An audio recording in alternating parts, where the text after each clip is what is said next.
अनाथ लड़की मुंशी प्रेमचंद। अनाथ लड़की मुंशी प्रेमचंद। 1। सेठ पुरुषोत्तमदास पूना की सरस्वती पाठशाला का मुआयना करने के बाद बाहर निकले तो एक लड़की ने दौड़कर उनका दामन पकड़ लिया। सेठ जी रुक गए और मोहब्बत से उसकी तरफ देखकर पूछा, क्या नाम है? लड़की ने जवाब दिया, रोहिणी। सेठ जी ने उसे गोद में उठा लिया और बोले, तुम्हें कुछ इनाम मिला? लड़की ने उनकी तरफ बच्चों जैसी गंभीरता से देखकर कहा, तुम चले जाते हो, मुझे रोना आता है, मुझे भी साथ लेते चलो। सेठ जी ने हंसकर कहा, मुझे बड़ी दूर जाना है, तुम कैसे चलोगी? रोहिणी ने प्यार से उनकी गर्दन में हाथ डाल दिए और बोली, जहां तुम जाओगे वहीं मैं भी चलूंगी। मैं तुम्हारी बेटी हूंगी। मदरसे के अफसर ने आगे बढ़कर कहा, इसका बाप साल भर हुआ नहीं रहा। माँ कपड़े सीती है, बड़ी मुश्किल से गुजर होती है। सेठ जी के स्वभाव में करुणा बहुत थी। यह सुनकर उनकी आंखें भर आईं। उस भोली प्रार्थना में वह दर्द था जो पत्थर से दिल को पिघला सकता है।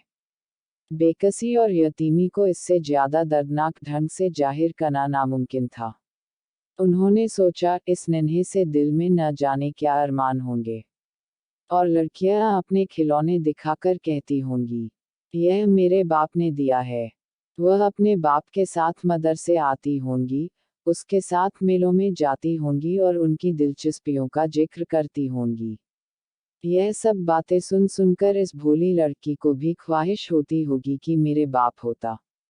माँ की मोहब्बत में गहराई और आत्मिकता होती है जिसे बच्चे समझ नहीं सकते। बाप की मोहब्बत में खुशी और चाव होता है जिसे बच्चे खूब समझते हैं। सेठ जी ने रोहिणी को प्यार से गले लगा लिया और बोले, अच्छा, मैं तुम्हें अपनी बेटी बनाऊंगा, लेकिन खूब जी लगाकर पढ़ना। अब छुट्टी का वक्त आ गया है, मेरे साथ आओ, तुम्हारे घर पहुंचा दूं। यह कहकर उन्होंने रोहिणी को अपनी मोटर कार में बिठा लिया। रोहिणी ने बड़े इत्मीनान और गर्व से अपनी सहेलियों की तरफ देखा। उसकी बड़ी बड़ी आंखें खुशी से चमक रही थीं और चेहरा चौदनी रात की तरह खिला हुआ था। 2। सेठ ने रोहिणी को बाजार की खूब सैर कराए और कुछ उसकी पसंद से, कुछ अपनी पसंद से बहुत सी चीजें खरीदी, यहाँ तक कि रोहिणी बातें करते करते कुछ थक सी गई और खामोश हो गई। उसने इतनी चीजें देखी और इतनी बातें सुनी कि उसका जी भर गया। शाम होते होते रोहिणी के घर पहुंचे और मोटर कार से उतरकर रोहिणी को अब कुछ आराम मिला। दरवाजा बंद था। उसकी माँ किसी ग्राहक के घर कपड़े देने गई थी।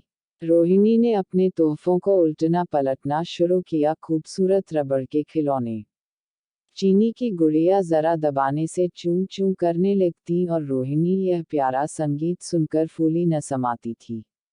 रेशमी कपड़े और रंग बिरंगी साड़ियों की कई बंडल थे, लेकिन मखमली बूटे की गुलकारियों ने उसे खूब लुभाया था। उसे उन चीजों के पाने की जितनी खुशी थी, उससे ज्यादा उन्हें अपनी सहेलियों को दिखाने की बेचैनी थी। सुंदरी के जूते अच्छे सही, लेकिन उनमें ऐसे फूल कहाँ हैं? ऐसी गुड़िया उसने कभी देखी भी न होंगी।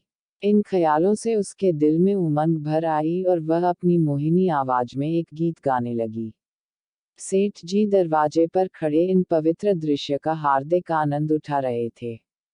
इतने में रोहिणी की माँ रुक्मिणी कपड़ों की एक पोटली लिए हुए आती दिखाई दी। रोहिणी ने खुशी से पागल होकर एक छलौंग भरी और उसके पैरों से लिपट गई। रुक्मिणी का चेहरा पीला था, आंखों में हसरत और बेकसी छिपी हुई थी, गुप्त चिंता का सजीव चित्र मालूम होती थी, जिसके लिए जिंदगी में कोई सहारा नहीं। मगर रोहिणी को जब उसने गोद में उठाकर प्यार से चूमा, जरा देर के लिए उसकी आंखों में उम्मीद और जिंदगी की झलक दिखाई दी। मुरझाया हुआ फूल खिल गया। बोली, आज तू इतनी देर तक कहाँ रही? मैं तुझे ढूंढने पाठशाला गई थी। रोहिणी ने हुमक कर कहा, मैं मोटर कार पर बैठकर बाजार गई थी। वहां से बहुत अच्छी अच्छी चीजें लाई हूँ। वह देखो कौन खड़ा है। माँ ने सेठ जी की तरफ ताका और लजाकर सिर झुका लिया। बरामदे में पहुंचते ही रोहिणी माँ की गोद से उतरकर सेठ जी के पास गई और अपनी माँ को यकीन दिलाने के लिए भोलेपन से बोली, क्यों, तुम मेरे बाप हो ना। सेठ जी ने उसे प्यार करके कहा, हाँ, तुम मेरी प्यारी बेटी हो। रोहिणी ने उनसे मुंह की तरफ याचना भरी आंखों से देखकर कहा, अब तुम रोज यहीं रहा करोगे। सेठ जी ने उसके बाल सुलझाकर जवाब दिया, मैं यहाँ रहूंगा तो काम कौन करेगा। मैं कभी कभी तुम्हें देखने आया करूंगा, लेकिन वहां से तुम्हारे लिए अच्छी अच्छी चीजें भेजूंगा। रोहिणी कुछ उदास सी हो गई।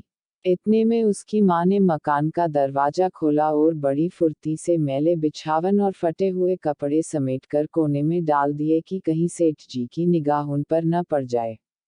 यह स्वाभिमान स्त्रियों की खास अपनी चीज है। रुक्मिणी अब इस सोच में पड़ी थी कि मैं इनकी क्या खातिर तवाजो करूं। उसने सेठ जी का नाम सुना था, उसका पति हमेशा उनकी बड़ाई किया करता था। वह उनकी दया और उदारता की चर्चाएं अनेकों बार सुन चुकी थी। वह उन्हें अपने मन का देवता समझा करती थी। उसे क्या उम्मीद थी कि कभी उसका घर भी उसके कदमों से रोशन होगा। लेकिन आज जब वह शुभ दिन संयोग से आया तो वह इस काबिल भी नहीं कि उन्हें बैठने के लिए एक मोड़ा दे सके। घर में पान और इलायची भी नहीं। वह अपने आंसुओं को किसी तरह न रोक सकी।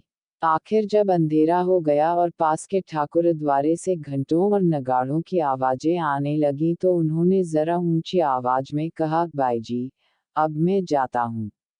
मुझे अभी यहाँ बहुत काम करना है। मेरी रोहिणी को कोई तकलीफ न हो। मुझे जब मौका मिलेगा उसे देखने आऊंगा। उसके पालने पोसने का काम मेरा है और मैं उसे बहुत खुशी से पूरा करूंगा। उसके लिए अब तुम कोई फिक्र मत करो।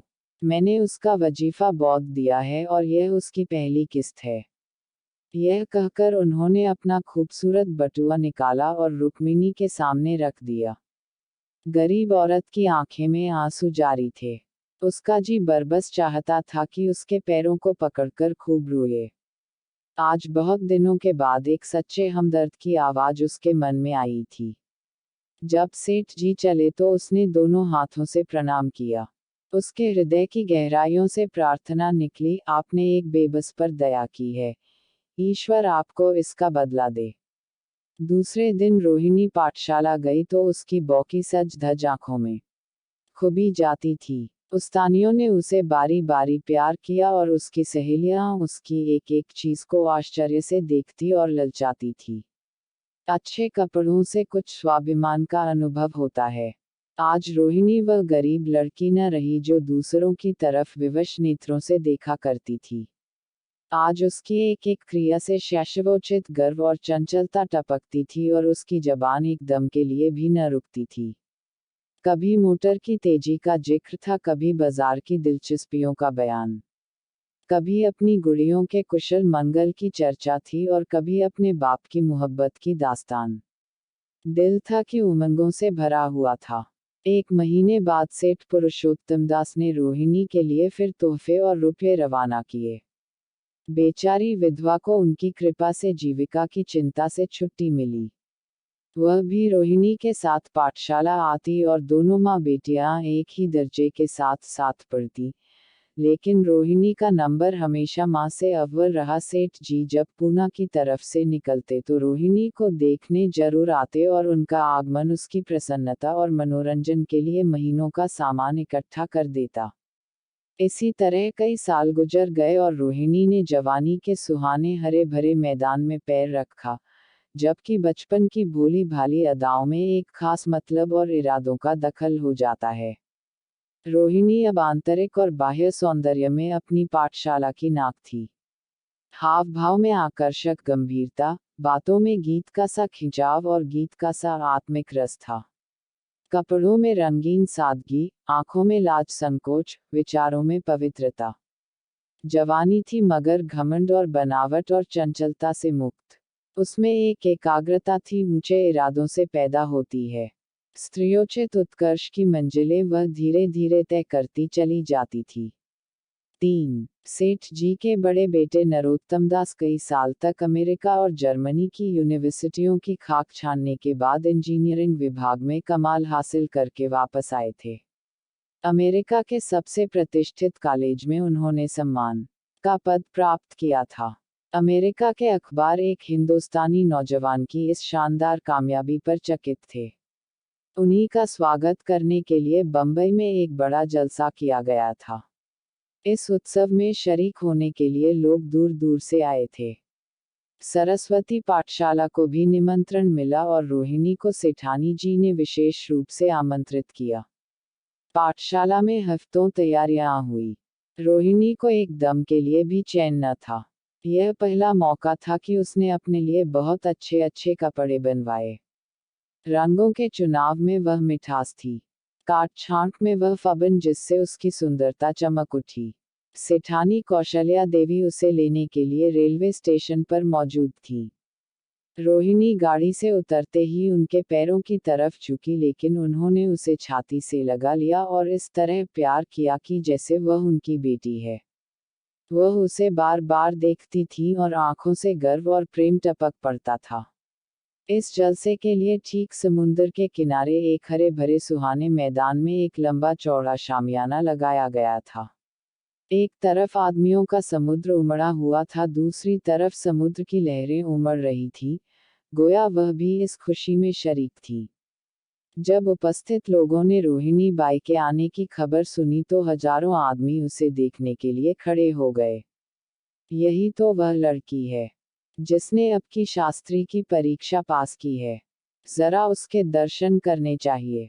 अब भी इस देश की स्त्रियों में ऐसे रतन मौजूद हैं। भोले भाले देशप्रेमियों में इस तरह की बातें होने लगी। शहर की कई प्रतिष्ठित महिलाओं ने आकर रोहिणी को गले लगाया और आपस में उसके सौंदर्य और उसके कपड़ों की चर्चा होने लगी। आखिर मिस्टर पुरुषोत्तम दास तशरीफ लाए। हालांकि वह बड़ा शिष्ट और गंभीर उत्सव था, लेकिन उस वक्त दर्शन की उत्कंठा पागलपन की हद तक जा पहुंची थी। एक भगदड़ सी मच गई। कुर्सियों की कतारें गड़बड़ हो गईं। कोई कुर्सी पर खड़ा हुआ, कोई उसके हथों पर। कुछ मनचले लोगों ने शामियाने की रस्सियां पकड़ी और उन पर जा लटके कई मिनट तक यही तूफान मचा रहा। कहीं कुर्सियां टूटी, कहीं कुर्सियां उल्टी, कोई किसी के ऊपर गिरा, कोई नीचे।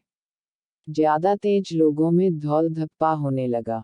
तब बीन की सुहानी आवाजें आने लगी।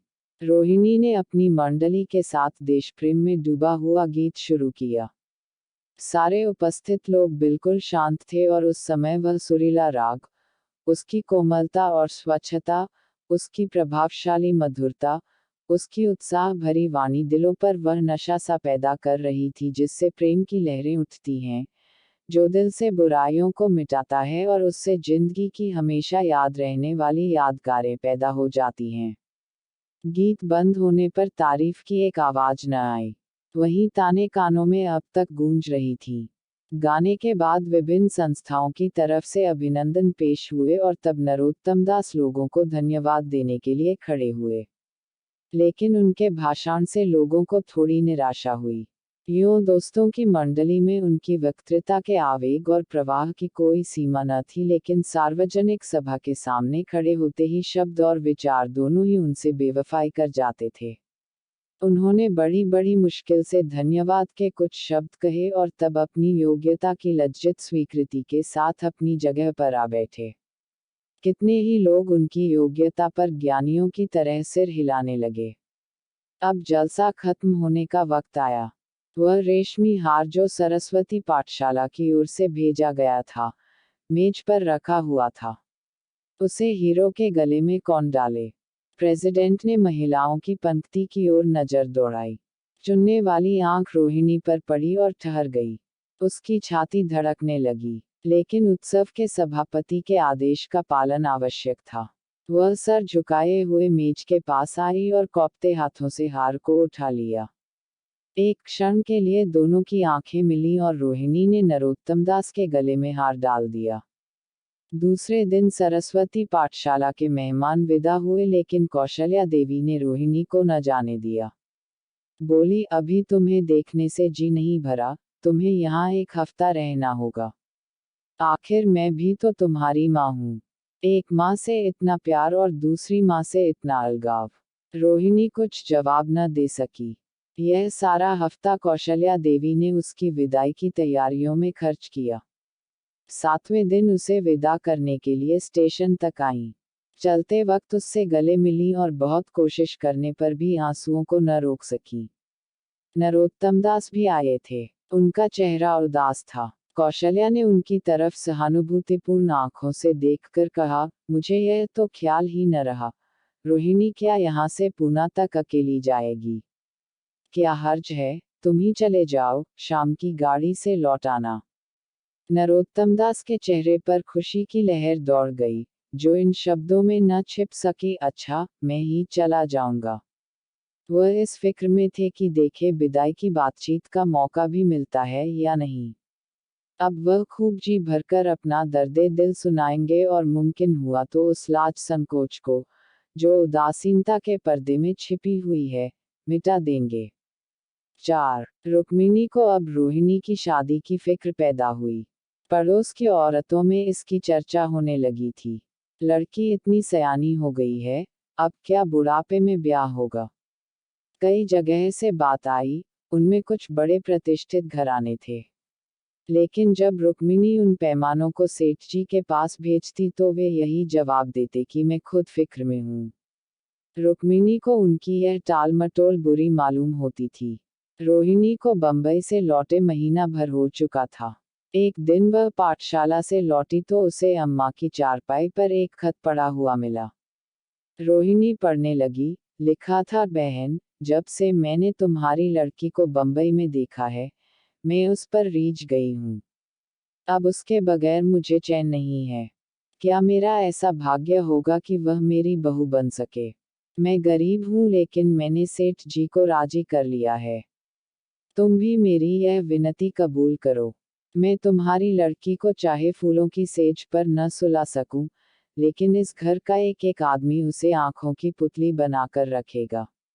अब रहा लड़का। माँ के मुंह से लड़के का बखान कुछ अच्छा नहीं मालूम होता, लेकिन यह कह सकती हूँ कि परमात्मा ने यह जोड़ी अपनी हाथों बनाई है।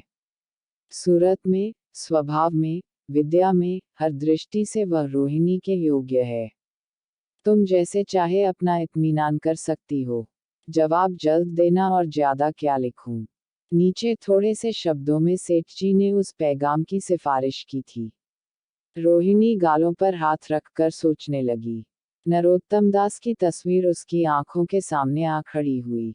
उनकी वह प्रेम की बातें, जिनका सिलसिला बंबई से पूना तक नहीं टूटा था, कानों में गूंजने लगी। उसने एक ठंडी सांस ली और उदास होकर चारपाई पर लेट गई। 5. सरस्वती पाठशाला में एक बार फिर सजावट और सफाई के दृश्य दिखाई दे रहे हैं। आज रोहिणी की शादी का शुभ दिन। शाम का वक्त, बसंत का सुहाना मौसम। पाठशाला के दारो दीवार मुस्करा रहे हैं और हरा भरा बगीचा फूला नहीं समाता। चंद्रमा अपनी बारात लेकर पूरब की तरफ से निकला। उसी वक्त मंगलाचरण का सुहाना राग उस रुपहली चौदनी और हल्के हल्के हवा के झोंकों में लहरें मारने लगा। दूल्हा आया, उसे देखते ही लोग हैरत में आ गए। यह नरोत्तम दास थे। दूल्हा मंडप के नीचे गया। रोहिणी की माँ अपने को रोक न सकी, उसी वक्त जाकर सेठ जी के पैर पर गिर पड़ी। रोहिणी की आंखों से प्रेम और आनंद के आंसू बहने लगे। मंडप के नीचे हवन कुंड बना था।